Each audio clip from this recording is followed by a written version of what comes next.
Bismillahirrahmanirrahim, and welcome back to this next video. And this is yet another video in the series of videos on the hemostasis. In my previous videos, I've told you that hemostasis is a process which is responsible for keeping the blood in the blood vessel. So if there is damage to the blood vessel, the process of the hemostasis make it sure that the blood vessel that is healed, that is repaired, and again the blood flow in the blood vessel so that the blood is not lost from the body.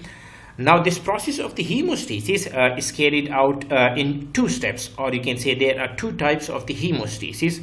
One is known as the primary hemostasis and the other one is known as the secondary hemostasis.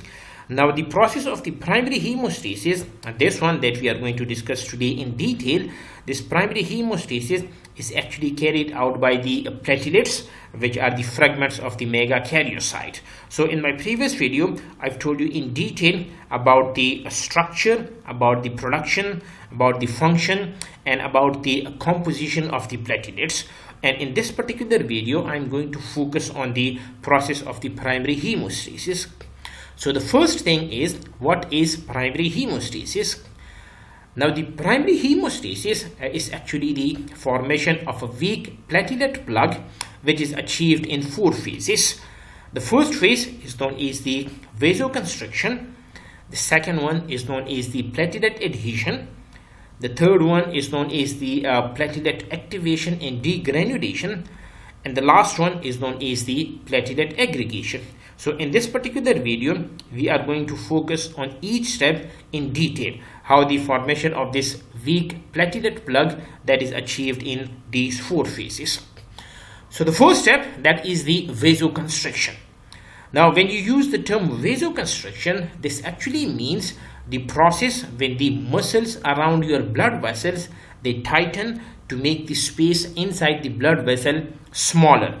And this is very important when you talk about the injured blood vessel, and that will be clear in a while why the process of the vasoconstriction is very important part of the primary hemostasis.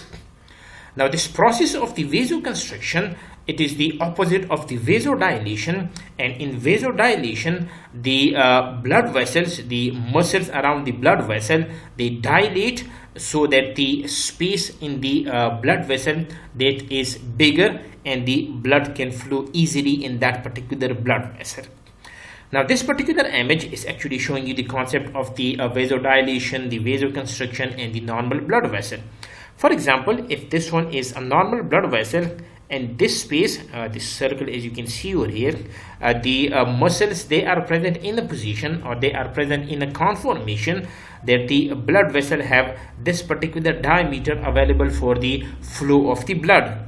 Now during the process of the vasodilation, as you can see over here, this particular circle that is getting bigger.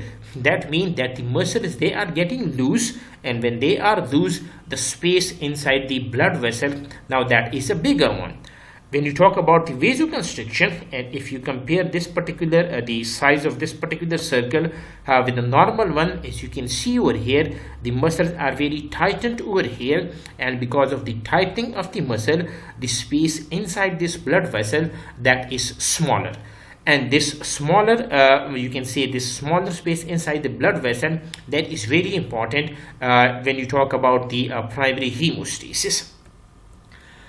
Now the vasomotor nerves, or the vasomotor neurons, which are actually part of the sympathetic nervous system, they are actually responsible for the decision that whether the muscles need to be loosened or the muscle needs to be tightened, depending on the condition of the body. So these vasomotor nerves, they actually tell the muscles to adjust the amount of the space inside your blood vessel, whether to go for the vasodilation, for the vasoconstriction, or remain in the normal form.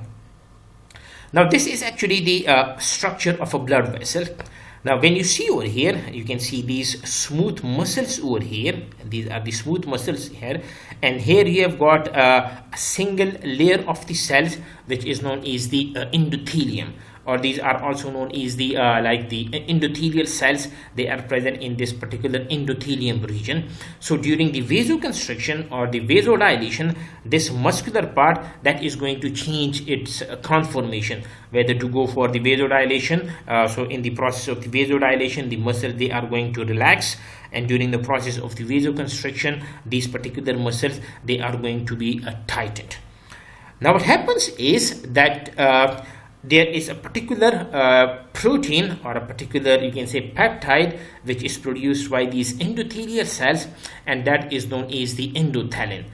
Now these endothelin, they are actually a 21 amino acid peptide, so you're talking about smaller peptides, and the function of these endothelin is to work as a vasoconstrictor during the process of the primary hemostasis. So when there is a cut on the blood vessels, so you need the process of the vasoconstriction. So in that particular case, these endothelial cells, they are going to make these endothelins, which these and in these endothelins, they are going to work as a vasoconstrictor, thereby tightening the muscle and keeping the space inside the blood vessel smaller, so that the blood is not lost from the body, or small amount of blood that is lost, and not a high amount of the blood that is lost from the body. Now, if the endothelium cells, they are, you can say, producing these endothelins, which are actually the vasoconstrictor, so that should mean, or that you can say may mean, that the these muscles, they will also be in the constricted form, because there is a vasoconstrictor, but that is not the case. These endothelins, or these endothelial cells, they are also producing other kind of the components. One of the important component that is produced by these endothelial cells, that is known as the nitric oxide, and this nitric oxide is actually a vasodilator. So the endothelial cells, they are producing these vasoconstrictor. These endothelial cells are also producing the vasodilators. So this nitric oxide, which is actually a vasodilator, it actually inhibits the synthesis of the endothelin. So when you do not need the vasoconstriction, the endothelial cells are going to produce this nitric oxide, and this nitric oxide is actually going to stop the function of these endothelin, because they are not synthesized. Another important component produced by these endothelial cells, that is known as the prostacyclin, which is again a vasodilator. What this means is that these endothelial cells have the potential to produce the vasodilator as well as the vasoconstrictor, and depending upon the need of the body, they will either produce the endothelin, or they are going to produce the nitric oxide and the prostacyclin. So the balance between these vasoconstrictor and vasodilator keep the blood vessel in a healthy form, and it gives the blood vessel a shape or a diameter that is needed at that particular time of the body. Now these nitric oxide, represented by NO over here, and this prostacyclin, what they do is that one thing they do, they are going to relax the blood vessel so that the blood can flow easily in the blood vessel. But at the same time, these NO, these nitric oxide and the prostacyclin, they are the inhibitors of the platelet activation, and that is very much logical, because if there is no damage to the blood vessels, you do not need the process of the vasoconstriction, and you do not need the activation of the platelet. So in the normal form is the endothelial cells are producing the nitric oxide and the prostacyclin, which are inhibiting the synthesis of the endothelin. The nitric oxide and the prostacyclin work as a relaxant for the blood vessel and inhibiting the platelet activation, because we do not need the activation of the platelets, and we need the blood vessel to be in the relaxed form in the normal condition, or when there is no cut in the blood. So what this means is that in normal condition, that means that when there is no damage to the blood vessel, you will see a high amount of the prostacyclin and the nitric oxide produced by the blood vessels. But in trauma, there will be high concentration of the endothelin, because when there is trauma, when there is cut to the blood vessel, that means that the process of the primary hemostasis that must initiate, in which the first process is the vasoconstriction, and the vasoconstriction that would be carried out by the endothelin, which will be produced produced by these endothelium cells.